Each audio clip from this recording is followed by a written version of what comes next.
Selamat datang pada simulasi video bantuan hidup dasar Puskesmas Pangandaran.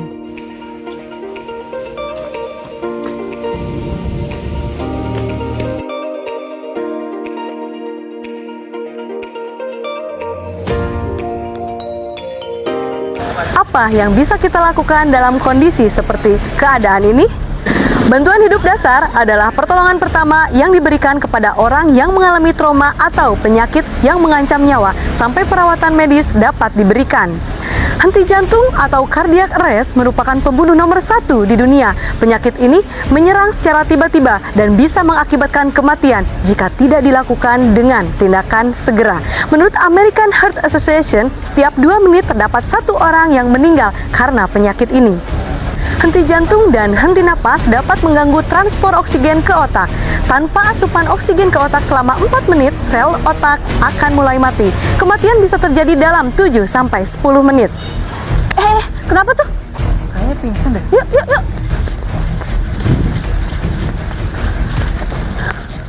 Aspek dasar pertolongan henti jantung adalah BHD, bantuan hidup dasar, yang dimulai dari DRSCAB, yaitu Danger, Response, Shout for Help, Circulation, Airway, dan Breathing.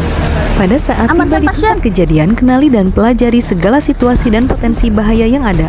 Jadi, sebelum melakukan pertolongan, pastikan 3A, amankan penolong, amankan lingkungan, dan amankan korban. Pastikan lingkungan sekitar penderita aman untuk melakukan pertolongan. Kesadaran pasien, penilaian yang digunakan adalah APU, LAT. Inspeksi dan cek apakah korban sadar atau tidak.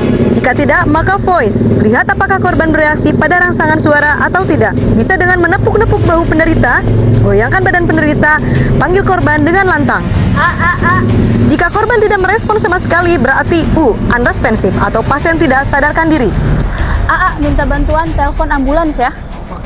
Saat pasien tidak ada respon, sesudah pemeriksaan kesadaran, penolong meminta bantuan untuk menghubungi tim medis atau ambulan terdekat. Penelpon harus menjelaskan dengan detail tentang lokasi, kondisi pasien, dan pertolongan yang sedang dilakukan. Halo, selamat pagi Pak. Saya Arif, mau melaporkan ada seorang laki-laki tidak sadarkan diri, berusia kurang lebih 25 tahun, berada di pinggir jalan Babakan dekat fotokopian.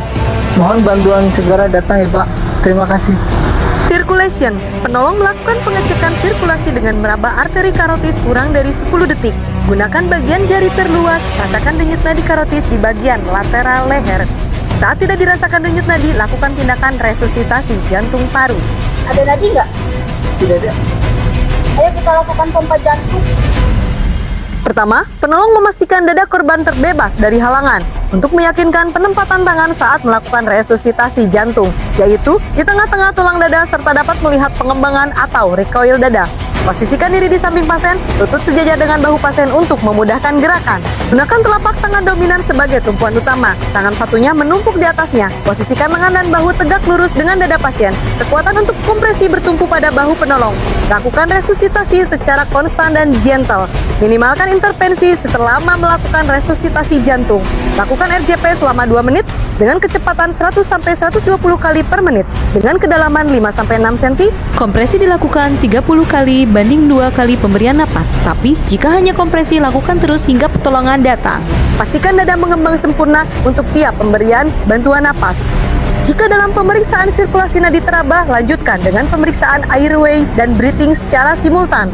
Periksa jalan napas dengan melakukan manuver head tilt dan chin lift. Namun, jika dicurigai terdapat cedera di bagian leher, manuver yang digunakan adalah jaw thrust untuk menghindari cedera leher yang lebih berat. Sambil memeriksa jalan napas, lakukan juga pemeriksaan napas dengan cara look, listen, dan feel. Look, lihat pergerakan naik turunnya dada pasien. Listen, dengarkan suara napas dari hidung atau mulut pasien. Feel, rasakan hembusan napas pasien dengan menempelkan pipi penolong ke hidung dan mulut pasien. Jika nadi teraba, namun napas tidak ada atau tidak ada napas, periksa jalan napas.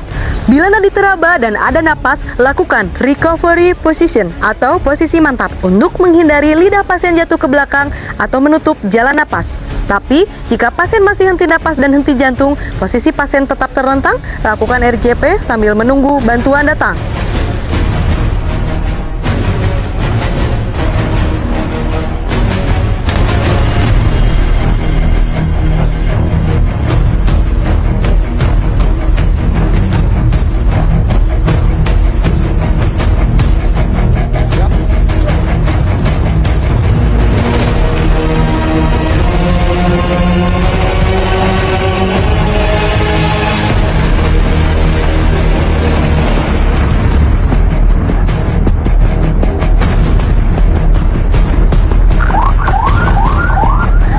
mendadak terus dilakukan sampai terdapat indikasi untuk berhenti, yaitu 1. Korban sadar atau kembali bernapas, 2. Penolong lebih ahli atau ambulan telah datang, 3. Penolong kelelahan, 4. Muncul tanda-tanda kematian irreversibel pada korban seperti lebam pada mayat dan kaku mayat. Dengan memberikan bantuan hidup dasar, maka orang tersebut diharapkan dapat bertahan hidup sampai mendapatkan perawatan yang memadai. Pemberian BHD dengan tepat dan efisien dapat menurunkan angka kematian akibat henti jantung mendadak.